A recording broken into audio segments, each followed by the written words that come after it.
Okay, well, we're going to take a look now. Make sure that we're actually recording here. Yeah, I think we are. We're going to take a look now at something that is important anytime you're dealing with fractions. So the idea here is that fractions can appear to be different. They can look different, but they can represent the same number. So we're just going to do some very basic examples here to make sure you understand what we're talking about. So imagine that, and I didn't quite get it right here, but imagine that I've got half of a pizza. All right, so I got half a pizza. It's only cut into two pieces, so I would say, well, I've got half a pizza. Well, if I had that exact same amount of pizza, all right, I've got half my pizza right here. But what if it was cut into, say, four pieces? Well, I still have the same amount of pizza.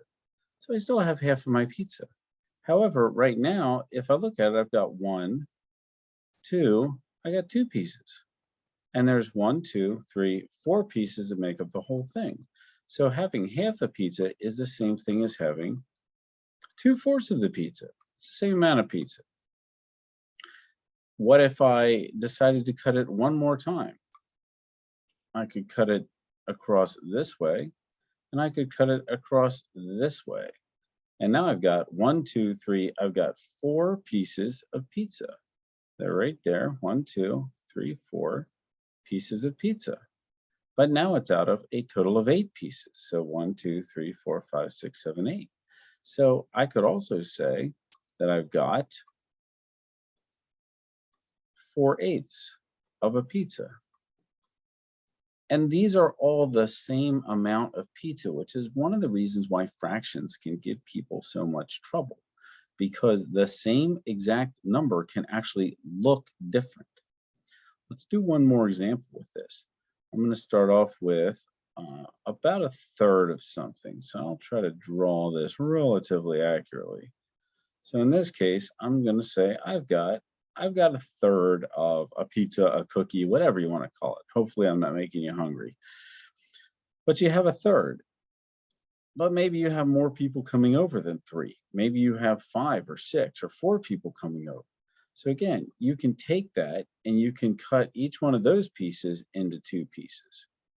And now, instead of having three pieces, I have one, two, three, four, five. I have six pieces. And I've got two of them because the piece that I had, I cut it in half. So now I've got, instead of one third, I have 2/6 of a pizza. Well, how do we know that's the same amount? Well, there's two ways to check to see if two fractions are equal to each other, or the word that is going to be used is equivalent, equivalent. Equivalent means equal. So these are equivalent fractions and these are equivalent fractions. So let me just show you, there is a little trick that you can use. Oops, there's a little trick. Hello, come on. I want to get the 1/3 in there. Well, it's going to be difficult. Huh? Oh, I see. All right. So we're going to get rid of that. All right. So there's a little trick that we can do to check to see if two fractions are actually equivalent. And the trick is this. If you take the denominator of a fraction and multiply it diagonally times the numerator, so 6 times 1 is 6, and 3 times 2 is 6. If those two numbers come out to be the same thing, then those two fractions are the same fraction. Okay, well, what else could you do if you weren't sure?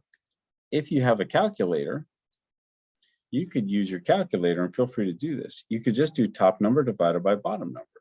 So if you go 1 divided by 3, you're going to get on your calculator 0.333, and then it's going to keep going. 0.33333 across the screen. If you do 2 divided by 6 on your calculator, you will also get 0.333, and it will keep going. Up here, these fractions, you could cross multiply to check. 4 times 1 is 4. 2 times 2 is 4. These two fractions are equal. You could also do it with the last one. 4 times 4 is 16. And 8 times 2 is 16. You get the same number. They are also equal. 2/4 and 4/8 are the same thing. And it would work no matter which two you tried because we know they are all the same number. If you use decimals, you could do 1 divided by 2, and you would get 5/10, 0.5. And if you do 2 divided by 4, you get 5/10, 0.5. And if you do 4 divided by 8, you will also get 5/10. So as a decimal, these fractions are all identical. And same thing with these. As a fraction, though, we can make them look different. So the big question you should be asking yourself right now is, why would we want to? Why would we want to?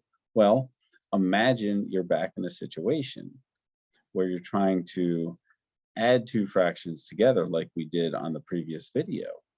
And say you have your 3/4, but now instead of adding it to something that has fourths, maybe we're adding it to 5/6.